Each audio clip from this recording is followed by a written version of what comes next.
오늘의 말씀은 여호수아 1장 9절 말씀입니다. 내가 내게 명령한 것이 아니냐. 강하고 담대하라. 두려워하지 말며 놀라지 말라. 내가 어디로 가든지 내 하나님 여호와가 너와 함께 하느니라 하시니라. 아멘. 자, 한번 따라 하실까요? 문제에서 한 발짝 뒤로 서라. 원시 시대에서 지금 현대 시대에 이르기까지 모든 사람들의 공통적인 욕구가 하나 있습니다. 그것은 좋은 지도자를 만나기를 원한다는 거죠. 어떻게 하면 좋은 지도자를 우리가 선택할 것이냐. 왜냐하면 한 사람의 지도자가 그 사람이 가지고 있는 능력과 인품이 해당 사회 또는 조직의 향후의 생존과 발전, 명예와 직결되어 있기 때문입니다. 얼마 전에 보궐선거가 있었는데 사실 그 지역에서 국회의원 하나 뽑는 건데 온 나라가 들썩들썩했죠. 왜냐하면 지도자 한 사람을 뽑는 것이 그 사회 운명을 또 미래를 짓는 일이라는 것을 알기 때문에 사람들은 그 지도자를 뽑을 때마다, 선거를 할 때마다 현대사회가 더 열광을 하는 겁니다. 우리는 최근에 세계적으로 두 명의 유명한 지도자들을 통해서 여러 가지 관심을 좀 쏟고 있습니다. 한 사람은 북한의 다혈질 지도자 김정은이고, 또 한 사람은 일본의 총리 아베 신조입니다. 이 두 사람의 공통점은 국가가 다 지금 절체절명의 위기를 맞고 있고, 그 위기를 돌파하기 위해서 위험한 무리수를 두고 있다는 점이죠. 우선 김정은은 핵무기와 미사일로 주변 국가들을 위협하고 있고, 아베 신조 총리는 강제 경기 부양책, 그래서 엔저 정책 같은 걸 쓰죠. 이게 시장 논리로 경제를 풀어야 되는데 스스로 엔화가치를 떨어뜨려서 경기를 부양하는 일. 이렇게 되면 이제 주변 나라들과 이제 무역적인 그런 충돌을 가지게 되죠. 또 굉장히 이 사람이 극우의 사람이에요. 그래서 구구적인 역사와 외교, 군사 정책을 밀어붙여서 주변 국가들의 반발을 사고 있습니다. 만일 이 두 사람의 위험한 도박이 비극적인 실패로 끝날 경우 해당 개인들은 물론이거니와 잘못된 그 지도자를 세운 그 국민들 역시 심각한 고통을 겪게 될 것입니다. 자, 오늘 우리는 구약 성경의 6번째 책입니다. 여호수아는 이 여호수아를 시작하면서 사실 이 여호수아는 이스라엘의 2대 지도자예요. 모세가 첫 번째 지도자고 공식적으로 두 번째 지도자가 여호수아인데, 이 여호수아가 어떤 지도자로 성장해 가는지를 보여주고 있어요. 어떻게 하면 우리는 좋은 지도자가 될 것이냐. 사람들은 지도자 그러면요, 내가 무슨 지도자야, 나는 유명한 사람도 아니고 내 직책이 지도자의 반열에 쓴 사람도 아닌데 나하고는 거리가 멀어, 이렇게 얘기하지만 성경은 우리 모두를 지도자로 이미 부르셨어요. 우리에게 빛과 소금이 되라 그러셨죠. 그리고 엄밀히 말하면 우리가 부모가 자식에게 지도자지요. 내가 운전을 잘하면 운전 잘하는 사람이 그 노하우를 누구에게 전수하면 그것도 지도자지요. 음식을 잘하는 사람이 자기의 노하우를 며느리에게 시어머니가 가르쳐준다면 그것도 지도력이죠. 엄밀히 말하면 우리는 다 지도자예요. 그런 의미에서 우리는 어떤 좋은 지도자가 될까를 오늘 여호수아 1장을 통해서 한번 성경을 그런 눈으로 한번 봤으면 좋겠어요. 우선은 좋은 지도자는요, 따라합시다. 독점하지 말고 계승해야 합니다. 자, 여호수아가 지금 딱 이제 모세의 뒤를 이어서 역사적인 인물로 소개가 되는데, 여호수아가 소개될 때 상당히 주변의 상황이 절망적인 이야기로 시작돼요. 보통 한 지도자가 탁 역사 속에 등장하면 빵빠레가 울려 퍼지고 굉장히 스포트라이트를 받잖아요. 그런데 여호수아는 사실 그렇게 등극을 못해요. 1절에 보면 오늘 어떻게 여호수아가 소개되느냐, 여호와의 종 모세가 죽은 후에 이렇게 소개가 돼요. 여러분, 모세 얘기를 안 할 수 없는데 모세는 이스라엘 백성들에게 어떤 사람입니까? 하나님의 종이거든요. 하나님 말씀을 전달하고 시행하던 사람이었어요. 그래서 모세가 말을 하면 그 말은 절대적인 권위가 있었고 모세가 말한 것은 다 뭐든지 이루어졌었어요. 하나님께서 그 모세에게 권위를 입증해 주기 위해서 무려 40년 동안 매일같이 광야에서 기적을 보여주시는 거예요. 낮에는 구름 기둥으로, 밤에는 불 기둥으로, 또 만나와 메추라기로 매일 양식을 주세요. 그리고 고기가 먹고 싶다 그러면 하늘의 새떼들이 막 그냥 땅을 향해서 곤두박질 쳐가지고 막 수북히 쌓여서 그걸 먹게 만들고, 목이 마르다고 하면 반석에서 샘물 터지게 하고. 그냥 정말로 이 모세가 가는 길, 모세가 행하는 일은 다 잘 되는 거예요.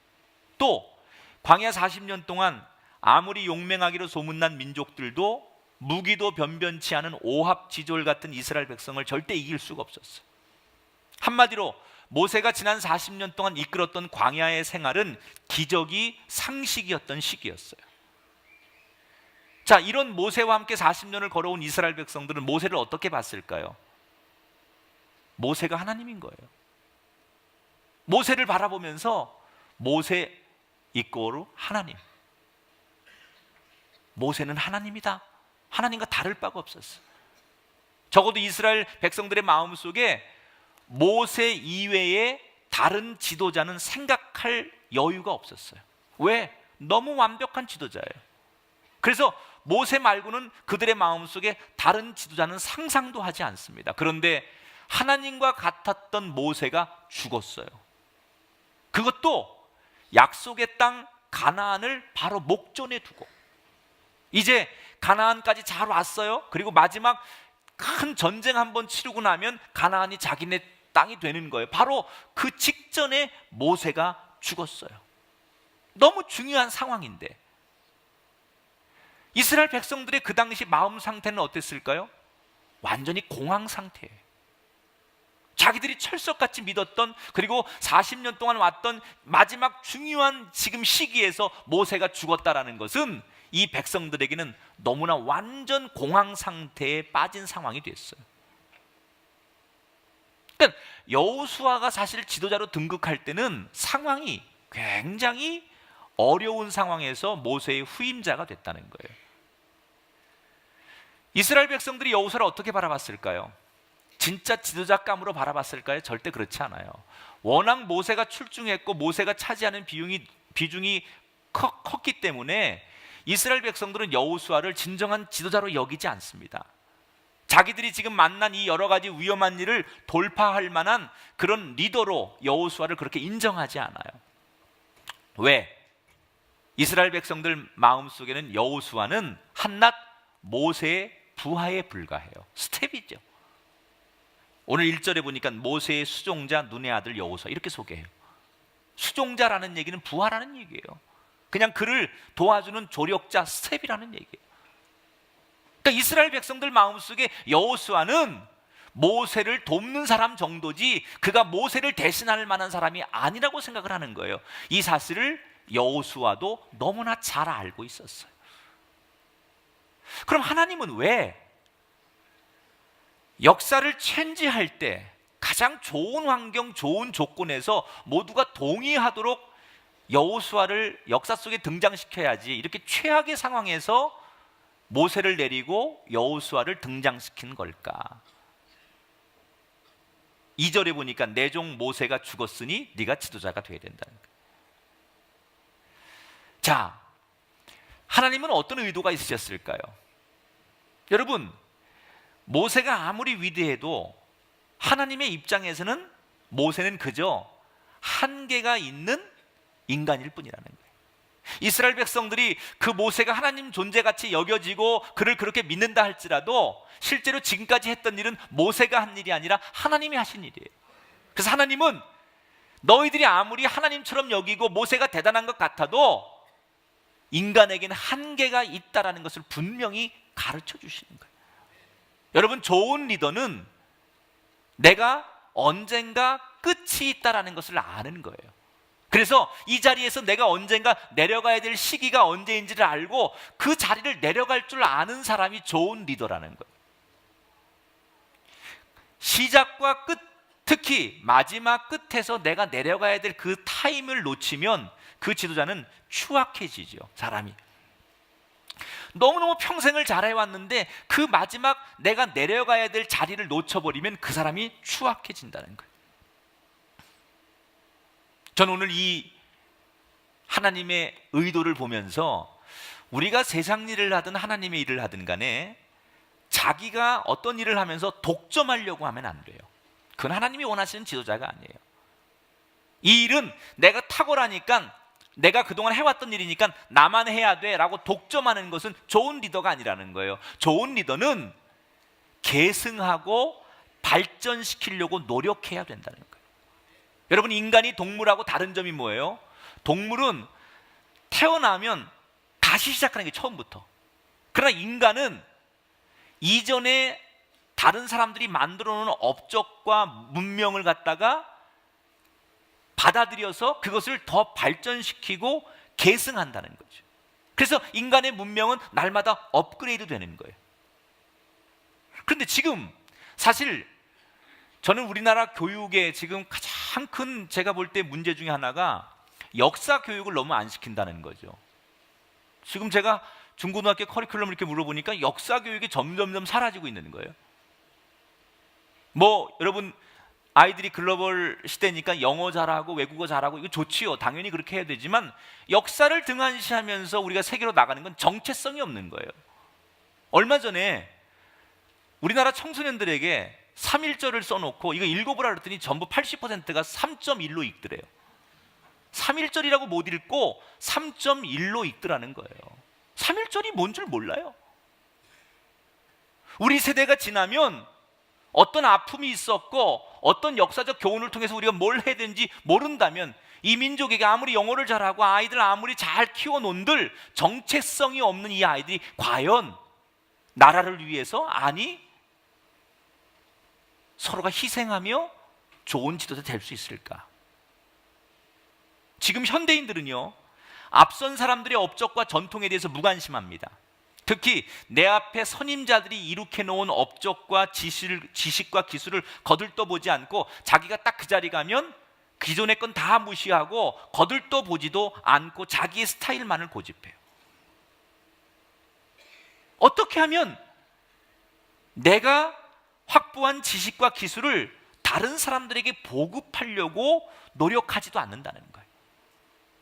지금 여러분, 전 세계가 특허 전쟁을 벌이고 있어요. 천문학적인 금액을 놓고 소송을 벌이는 대부분이 다 뭐예요? 과도한 탐욕이죠. 이 디자인이나 이 기술 우리 거라는 거예요. 독점하겠다는 거죠. 누구도 이거 사용할 수 없다는 거예요. 이게 인간의 탐욕 아닙니까?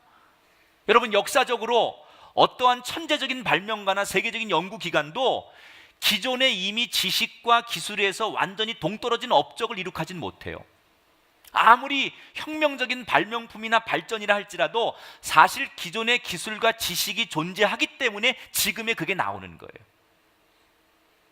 논어에 보면 공자가 제자들에게 온고이지신이라고 가르쳤어요. 옛 것을 익혀서 새 것을 알아야 된다. 그래서 현대 경영학에서는요, 최근에 아주 강조하는 게 지식과 기술을 탐욕스럽게 독점하는 것은 결코 그 사람에게 도움이 되지 않는다, 이렇게 가르쳐요. 그래서 새롭게 등장한 그 경영학의 용어 가운데 오픈 이노베이션, 열린 혁신이라는 거죠. 이 개념에 대해서 미국 캘리포니아 대학교의 헨리 체스브로라고 하는 교수가 이렇게 설명합니다. 기업들은 서로에게 유용한 기술과 지식을 적극적으로 교환해야 된다.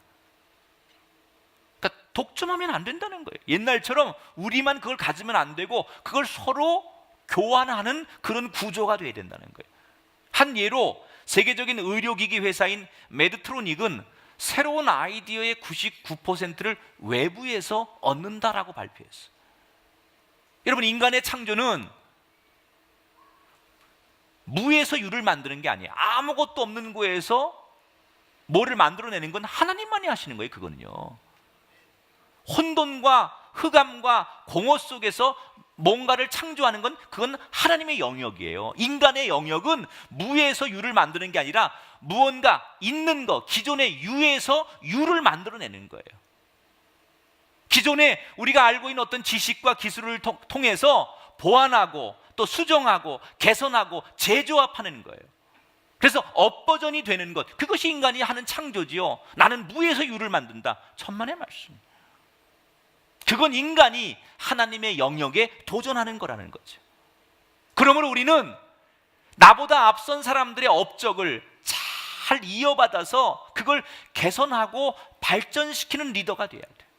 또 내가 내 당대에 내가 가지고 있는 이 이룩한 업적을 내 후임자에게, 다음 세대에게 잘 물려주는 지도자가 돼야 된다는 거예요. 아무리 뛰어난 지도자라 할지라도 그 사람이 사라질 때 그 사람의 업무까지 사라지거나 그 공동체가 그 사람이 없어서 심각한 장애를 입게 된다면 그 조직은 결코 발전적이고 건전한 조직이 아니에요. 어느 한 사람 때문에 그 사람이 있고 없고에 따라서 그 조직이 요동친다면 그거는 하나님이 원하시는 건강한 공동체가 될 수 없다는 거예요. 여러분, 최근에 미국의 애플사가 심각한 고민에 빠졌습니다. 스티브 잡스에 이어서 CEO에 오른 이 팀 쿡이라고 하는 사람이 경영 실적이 호전되질 않아요. 그래서 지금 IT 업계에서는 이 팀 쿡이 조만간 해임될 것이다, 교체될 것이다라는 소문이 공공연하게 돌고 있습니다. 근데 이 팀 쿡은 사실은 스티브 잡스 밑에서 10년간 경영 수업을 잘 받아서 아주 검증된 후계자예요. 실제로 스티브 잡스가 개인적으로 3번이나 CEO 역할을 감당하지 못할 때 그 대신 스티브 잡스 대신에 CEO 역할을 잘했던 훈련되고 유능한 검증된 후계자예요. 근데 그것은 스티브 잡스가 살아있을 때 이야기고 막상 스티브 잡스가 사망하자 이 팀 쿡의 경영은 심각한 문제를 드러내기 시작합니다. 전문가들이 이 애플사의 문제를 어떻게 보고 있느냐? 너무 스티브 잡스 한 사람에게 집중됐다는 거예요. 그래서 그 스티브 잡스가 떠나니까 갈 바를 몰라 방황한다는 거죠. 전 20년 동안 한 번도 안식년을 안 했어요. 보통 목사님들이 한 6년 정도 일하고 한 1년 정도 안식년을 갔습니다. 제 친구들도 많이 그렇게 하세요.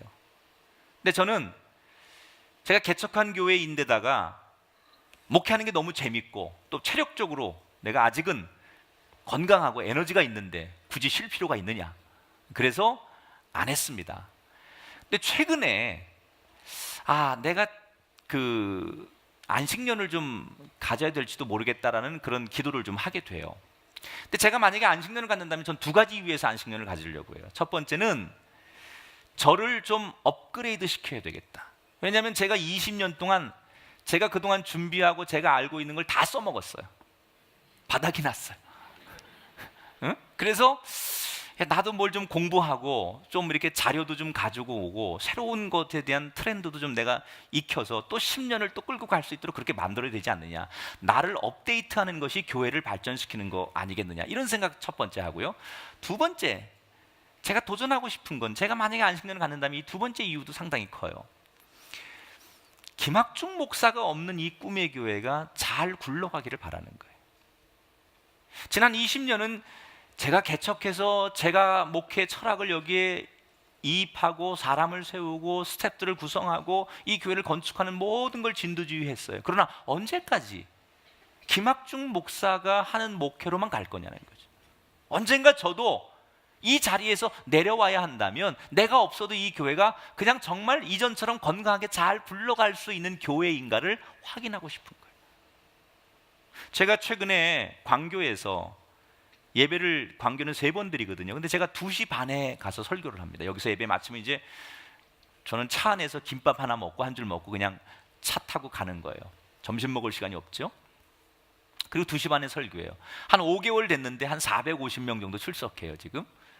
근데 보통 2시 반 예배는 오후 예배잖아요. 근데 450명의 구성원 중에 한 8, 90%가 2시 반 예배를 나오세요. 왜냐하면 오전에는 다른 목사님들이 설교를 하시는데 거기 오시는 대부분의 사람들이 멀리서도 오시는 분도 계시고 여러분들이 계신데 그분들이 김학중 목사의 예배 인도 설교를 듣고 싶어서 오시는 분이라는 거예요. 그래서 오전 예배를 안 오고 2시 반 예배를 많이 오시는 거예요. 저 개인적으로는 참 좋지요. 저를 사랑해 주시고 또 제 메시지를 좋아해 주시니까 저는 인간적으로 힘이 나는 건 당연한 거예요. 그런데 제가 고민이 되는 건 그게 바람직하지 않다는 거죠. 사실은 오전 10시 반 이 예배도 반 정도 가고 또 돌아가면서 오후에도 나와야 되는데 너무 쏠림 현상이 오후로 많이 가고 있다는 건 결코 우리 공동체에 바람직하지 않다. 제가 오전에 설교하는 목사님 들어보면 저보다 훨씬 설교도 잘하시고 은혜가 있어요. 그런데 사람들은 굳이 2시 반을 뭔가 이거는 좋지 않다. 그래서 제가 기도하다가 그 광교에는 지금 현직 신학대학 교수님들이 많이 나오고 계시거든요. 연세대학교, 감신대 이런 교수님들이 많이 나오세요. 김포, 부평, 서울 이런 데서 교수님들이 멀리서 매주마다 예배를 안 빠지고 오세요.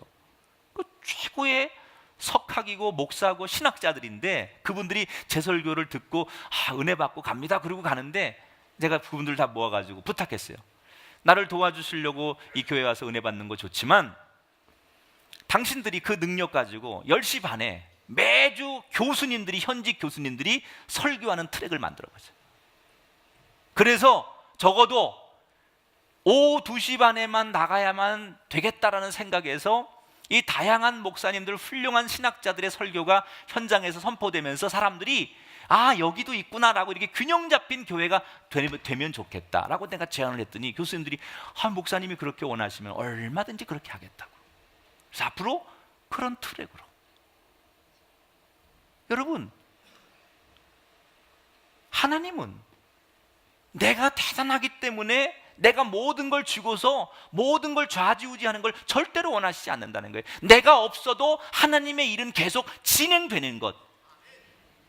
여러분의 인생도 마찬가지예요. 여러분이 언젠가 그 자리에 없을지라도, 여러분이 언젠가 그 자리를 공속을 둘지라도 그 자리가 하나님의 뜻대로, 하나님이 원하시는 대로 잘 굴러갈 수 있는 그런 공동체와 삶이 되기를 주의 이름으로 축원합니다.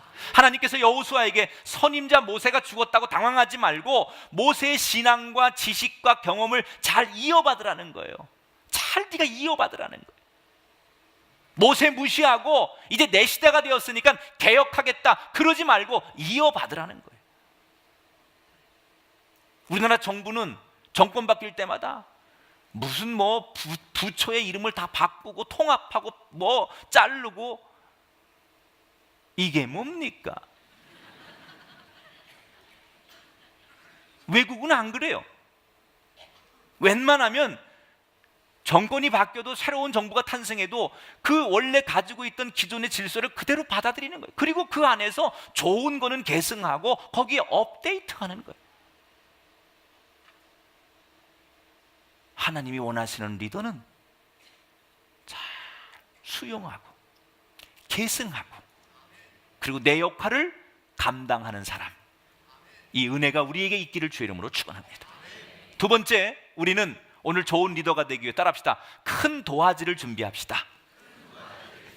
자, 가나안 정복을 앞둔 여호수아에게 하나님께서 분명한 목표를 주십니다. 오늘 3절 4절에 보니까 너희 발바닥으로 밟는 곳은 모두 내가 너희에게 주었노니 곧 광야와 이 레바논에서부터 큰 강 곧 유브라데 강까지 대해까지 너희의 영토가 되리라 그랬어요. 자, 하나님께서 지금 지명한 여호수아에게 여기 가서 너희들이 다 밟고 다니는 땅을 너희의 영토로 줄 것이다 라고 이렇게 약속하셨어요. 그런데 그걸 지도로 실제로 그려보면요, 그 지역은 엄청나고 광활한 지역입니다. 우리가 흔히 알고 있는 가나안이라고 하는 지역과는 비교도 할 수 없는 훨씬 더 넓은 지역이에요. 하나님께서 이스라엘 백성들에게 처음에는 굉장히 넓은 땅을 약속하셨어요. 그런데 역사적으로 이 이후에 이스라엘 백성들은 한 번도 이 지역 전체를 차지해 본 적이 없어요. 자, 그러면 의문이 생기죠. 하나님께서 공수표를 날리신 거예요. 거짓말을 하신 거예요. 아니면 하나님께서 뭔가 판단을 잘못하신 거예요.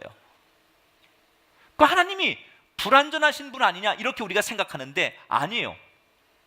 하나님은 정말로 이스라엘 백성들에게 그들이 생각지 못한 넓고 넘치는 풍성한 축복을 내려주기를 원래부터 원하셨어요. 그런데 왜 이스라엘 백성들은 결국 그 땅을 못 차지하느냐? 사실 지금 이스라엘 백성들의 형편과 처지는 가나안 땅 한 평도 차지할 능력이 없는 사람들이에요. 왜냐하면 400년 동안 이집트에서 종살이 하다가 정말 텐트 메고 이불 보따리 메고 염소 양 끌고서 지금 피난민으로 지금 오는 사람들 아닙니까? 40년을 그렇게 지금 오고 있는 사람들이에요. 조직도 없어요. 무기도 없어요. 전쟁할 만큼의 그런 능력도 없는 사람이에요. 지금 자기들이 정복해야 될 이 가나안 땅은 이미 역사적으로 보면요, 이미 가나안 민족은 그 당시에 철제 무기를 가지고 살던 사람들이에요. 그리고 여호수아 갈렙이 12정탐꾼이 이미 얘기한 것처럼 그들은 요즘 말로 말하면 1m 80이 넘는 거구들, 민족성이 그렇게 아주 큰 사람들이에요. 거기에 비한 이스라엘 백성들은 메뚜기와 같은 존재들이다. 그러니까는 도저히 이 가나안 사람들하고 싸워가지고 이길 수 없는 형편이었다는 거죠. 자, 그런데 하나님은 그 사람들이 가지고 있는 능력과 조건과 형편은 땅 한 평도 차지할 능력이 안 되는데 하나님의 계획은 뭐예요? 너희들 능력이 그렇지만 나는 너희들에게 더 큰 축복을 준비하고 있다는 거예요. 여러분 이 사실을 믿음으로 받아들이시기 바랍니다. 하나님은 여러분에게 어떤 계획을 가지고 계시느냐?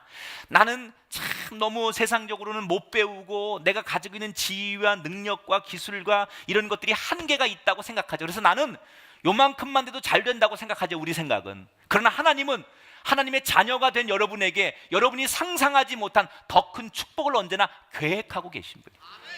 여러분 가정에, 여러분 자녀에게 여러분이 생각하는 것보다 우리의 형편과 우리의 능력보다 하나님은 더 큰 그림을 그리고 계신 분이라는 거예요. 이 하나님의 계획을 믿고 우리가 정말 긍정적으로 따라가면 하나님이 약속한 그 땅을 우리의 것으로 축복의 주인공이 될 수 있다는 얘기죠. 근데 이스라엘 백성들의 문제는 뭐였느냐? 하나님이 그 엄청난 축복을 약속하셨는데 그들은 그거를 긍정적으로 받아들이지 않아요.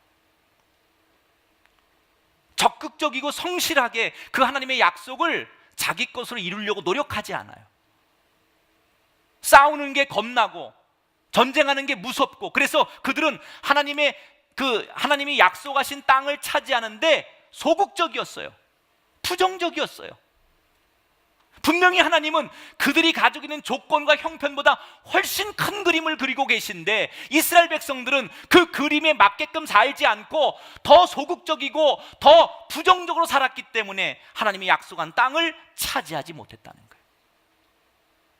결국 하나님이 약속을 안 지킨 것이 아니라 이스라엘 백성들이 그 약속을 받을 준비를 온전히 갖추지 못했다는 거예요.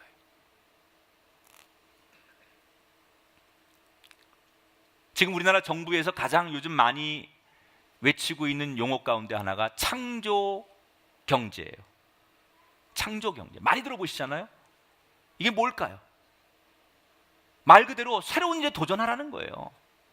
우리나라의 동력이 지금 가지고는 안 된다는 거죠. 새로운 일에 우리가 자꾸 뭔가를 만들어내야 되는, 이게 지금 정부가 사활을 걸고 하는 거예요. 창조 경제.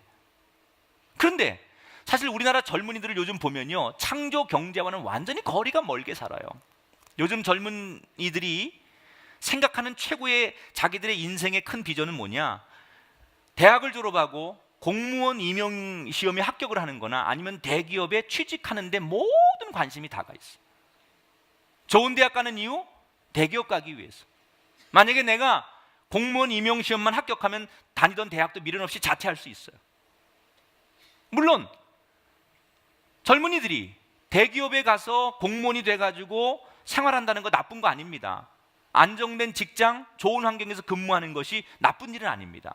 그러나 크게 보면요, 젊은이들이 젊을 때 과감하게 인생의 도전을 회피한다는 것은, 그래서 너무나 안정지향적인 꿈으로 걸어가는 사람들은 혁신과 창조성과는 거리가 멀다는 거예요.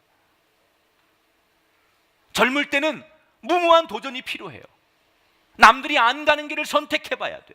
새로운 창조적인 일에 이 젊을 때 도전하는 습관이 있어야 되는데, 젊은이들이 그 나이에 지금은 도전해야 될 때인데 전부 안정된 자리만 다 선호하고 안정된 자리만 찾아가니까 결국 우리 사회가, 국가가,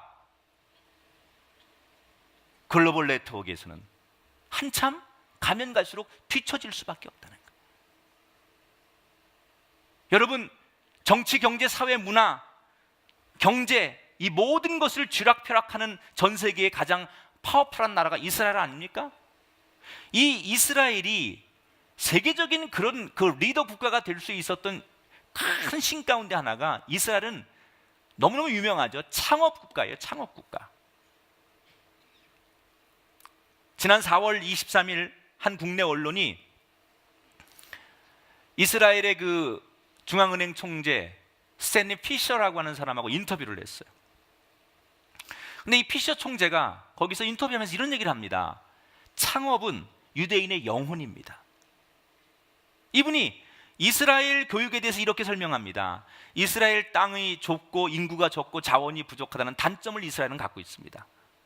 그래서 이스라엘은 그 단점을 극복하기 위해서 새로운 아이디어를 통해서 산업을 발전시켜 왔고, 이스라엘의 교육은 어릴 때부터 네가 이 다음에 크면 어떤 창업을 할 것인지를 늘 염두에 두고 고민하게 만드는 교육을 한다는 거예요. 아예 어릴 적부터 너는 크면 어떤 일에 도전할 것이고 어떤 창업을 할 것인지 늘 그것을 염두에 두고 교육을 시킨다는 거예요. 창업가의 꿈을 꾸는 나라. 여러분, 이게 앞으로 미래가 있는 국가하고 미래가 없는 국가의 차이 아니겠습니까? 현실에 안주하거나 편한 것만 찾지 않고, 내가 정말 고생할 각오하고, 내가 무릎으로 길 생각하고, 아예 처음부터 내가 정말 어떤 그 밑바닥부터 길 생각을 하면서 무한히 도전하려고 하는 사람들, 이게 우리나라 젊은이들과 이스라엘 젊은이들의 차이일 수도 있다는 거예요. 난 오늘 이 설교 듣는 젊은이들 가운데 생각이 바뀌게 되길 바랍니다.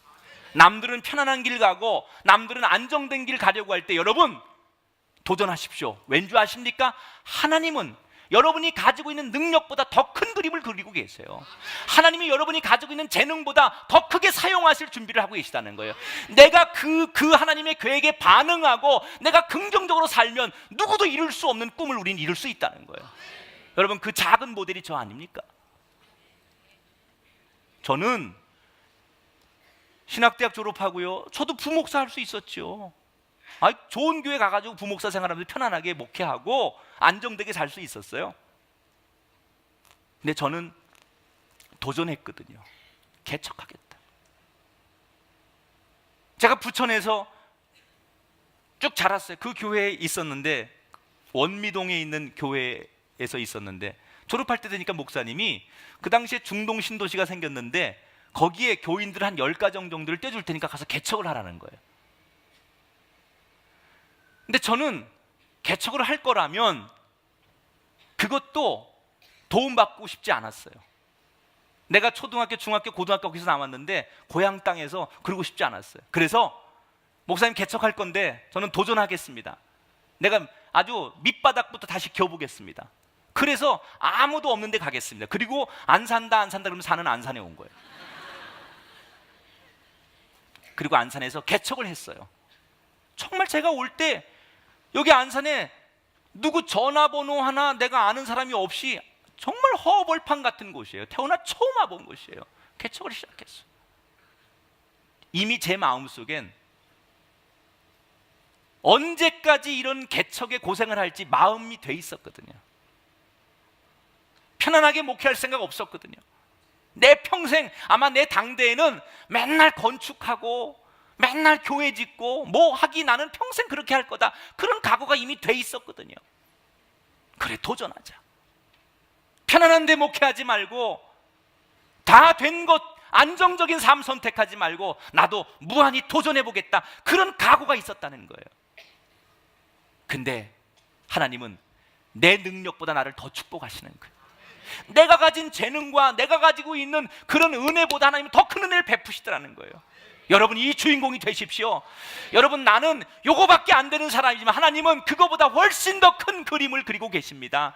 그 하나님의 계획에 여러분이 긍정적이고 적극적으로 반응하고 도전하면 그 축복이 여러분의 것이 될 줄 믿습니다. 왜 하나님은 큰 도화지에다가 내 인생을 디자인하고 계신데 나는 기껏해야 손바닥만 하는 곳에 내 인생을 디자인하고 있습니까? 더 큰 그림을 그리세요. 더 큰 도화지를 준비하세요. 하나님, 이 큰 도화지에다가 내 인생을 디자인해 주십시오. 그렇게 꿈꾸라는 거예요. 원래 이스라엘 백성들에게 능력이 없었지만, 그만한 힘이 없었지만 하나님은 이미 더 큰 디자인을 꿈꾸고 계셨다는 거예요. 오늘 말씀을 정리하면서 저는 놀라운 사실 한 가지를 발견하게 됩니다. 하나님께서 여호수아에게 지도자의 책임을 지우시면서 몇 가지를 강조하셨어요. 첫째는 내가 너에게 내 일을 잘 감당하면 승리와 형통과 동행의 복을 주겠다. 5절, 7절, 8절, 9절에 계속 그렇게 약속하세요. 두 번째, 네가 내 일을 잘 감당하려면 담대한 용기를 가져야 된다. 이렇게 6절, 7절, 9절에 말씀하세요. 강하라, 담대하라, 담대해라, 두려워하지 말라, 놀라지 말라. 계속 그렇게 얘기하세요. 그러면 그렇게 네가 내 일을 그렇게 감당하면 내가 너에게 내가 가지고 있는 능력, 내 권위를 너에게 주겠다라는 하나님이 그렇게 약속하셨어요. 여러분, 하나님의 권위가 여러분에게 임하길 바랍니다. 주의 종의 위대함은 하나님의 권위가 임할 때 역사가 일어나잖아요. 어둠의 영이 도망가고 우리의 기도에 악한 영이 떠나가고 승리가 일어날 줄 믿습니다. 하나님의 권위가 임할 때. 우리 얼마 전에 우리나라 뭐 대기업의 임원이 포스코라고 다 나왔죠, 언론에. 이분이 국제선 비행기에서 여승무원을 어떻게 좀 이렇게 뭐 시비가 붙고 뭐 이렇게 좀 폭행이 있어가지고 굉장한 망신사를 당했어요. 저는 이 사건을 보면서 이 남자분, 이분의 입장이 왜 그랬을까? 그걸 한번 저는 거꾸로 생각해봐요. 왜 그랬을까? 이분이 왜 그랬을까? 그래서 언론에 보도된 거 말고 이분이 그럴 수밖에 없는 이유가 있었을까? 몇 가지를 한번 유추해봤어요. 첫째, 아침에 부인하고 싸웠나? 부인이 바가지를 긁어가지고 괜히 기분이 나빠가지고 나가면 누구하고 시비 붙잖아요. 그러니까 절대로 아침에 출근하는 남편한테 저녁에 싸워. 차라리 저녁에. 아침에 나가면 괜히 찝찝하니까 하루 종일. 그러니까 아침에 그러지 말라는 거죠. 그랬을 수도 있고. 또 두 번째, 그냥 제 생각이에요. 이거는 이 사람이 비행기를 딱 탔을 때 그 승무원이 자기한테 뭔가 서비스가 만족스럽지 않고 불쾌한 감정을 느낄 수도 있었어요. 왜냐하면 저도 때로 그런 걸 느끼거든요. 서비스를 하는 사람은 자기 나름대로 했다고 생각하는데 그 말 한마디, 말투 하나, 억양 하나 때문에 사람이 때로는 상처를 받는 거예요. 저같이 소심한 A형은 특히 더해요. 그러니까 그럴 수 있거든요. 저도 비행기 타보면 승무원들이 왜 저렇게 말하지? 나를 왜 이렇게 대하지? 이런 느낌이 있어요. 우리가 뭐 의사를 만나도 그러고 법조인을 만나도 그러고 굉장히 좀 권위적인 사람들한테 그런 걸 상당히 많이 불쾌함을 느낄 때가 있어요. 입장을 바꿔 생각하면. 또 나도 누군가에게 그럴 수 있어요.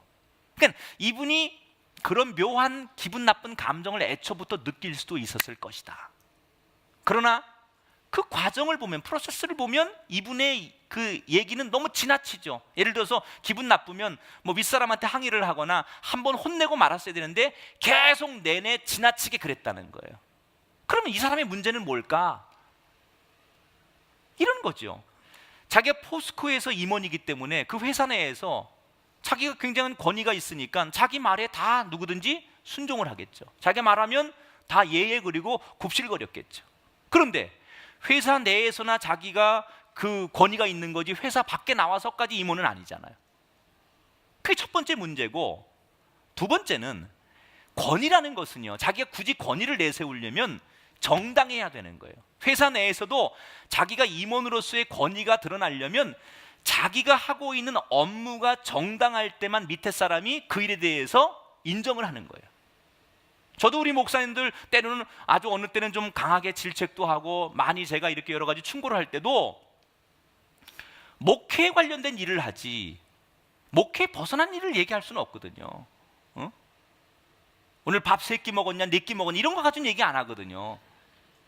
그 사이코죠, 사이코. 목회에 관련된 얘기 가지고 그거 가지고 얘기할 때 목회자들이 제 권위를 인정하는 거예요. 지금 하나님께서 여호수아에게 권위를 주겠다 그랬어요. 오늘 9절에 보니까 이렇게 말씀하십니다. 오늘 9절을 같이 읽어볼까요?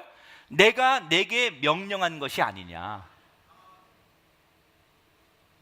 지금 여호수아가 하는 일은 하나님의 일을 하는 거예요. 하나님의 일. 그러니까 네가 하나님의 일, 내 일을 감당할 때 나는 너에게 권위를 주겠다는 거예요. 네 개인적인 야망을 위해서, 내 개인적인 욕심을 위해서 일하는 게 아니라 나를 위해 내가 맡겨진 일을 감당할 때 내게 있는 권위를 너에게 줄 것이다. 여러분 이 이야기를 어떻게 해석하시겠어요? 여기 비즈니스 하시는 분들 잘 들으세요. 그냥 돈 버는 게 목표되면 여러분은 돈은 좀 벌지 모르지만 행복하지 않아요. 하나님이 인정하지 않아요. 아무리 돈 많아도 하나님이 여러분을 인정하지 않는다니까요. 그게 어떻게 바뀌어야 되느냐. 하나님, 나 비즈니스 사업에서 성공하고 싶습니다. 그런데 내 목표는 하나님의 영광을 위해서입니다. 내가 이 돈 벌어서 하나님의 영혼을 구원하는데 또 하나님의 영적인 일에 내가 이 삶을 드리고 싶습니다. 목표가 바뀌어보는 거예요. 내가 돈 벌어야 되는 이유가 하나님의 영광을 위해서, 하나님의 일을 감당하기 위해서 이 돈이 필요하고 이 사업의 확장이 필요합니다. 하나님의 일을 하려고 할 때 하나님의 권위가 그 사업 속에 임하는 거예요. 내가 못 배웠기 때문에 내 한풀이로 내 자식들 많이 배워서 훌륭한 대학 보내려고 하는 건 한풀이죠. 내 인생에 유입을 하는 거죠. 내 감정을 대입하는 거죠. 그게 아니에요. 하나님, 나는 못 배웠지만 내 자식을 공부시키고 내 자식이 훌륭한 자식이 되어서 하나님의 영광을 드러내기를 원합니다. 그런 목적으로 여러분의 자녀를 교육시키면 하나님이 그 교육하는 그 과정 속에 하나님의 권위가 그 자녀에게 나타난다는 거예요. 우리 깨달아야 돼요. 하나님이 여호수아에게 그냥 권위를 주는 게 아니에요. 네가 내가 명령한 일을 감당할 때 너에게 형통과 승리와 동행을 허락하리라. 말씀을 마칩니다. 지금 여호수아가 역사의 새로운 리더로 등극할 때 상황이 좋지 않았어요. 그에게는 불리한 조건이 너무 많았어요. 그러나 그 불리한 조건 속에 여호수아는 자기 앞에 당면한 문제 앞에서 한 발짝 뒤로 물러서서 하나님이 뭘 계획하시는지, 하나님이 뭘 말씀하시는지를 볼 줄 알았어요. 여러분, 지금 여러분들이 만나고 있는 인생의 문제 앞에 너무 골몰하지 마세요. 하루 종일 그것만 보고 있는 거야. 개미가 지나가는 것만 하루 종일 보는 거야. 언제 갈래? 언제 가냐? 그러지 말아요. 여러분이 만난 인생의 문제를 그렇게 개미 쳐다보듯 벌레 지나가는 거 쳐다보듯 그것만 바라보지 말아요. 한 발짝 물러나서, 뒤로 물러나서 눈을 들어 하나님의 계획을 보세요. 위대하신 하나님의 음성을 들어보세요. 여러분이 알고 있는 것보다 더 크고 놀라운 계획 속에 여러분의 삶을 디자인하시는 그 하나님의 은혜를 목격하고 반응하는 훌륭한 지도자들이 되시기를 주님의 이름으로 축원합니다.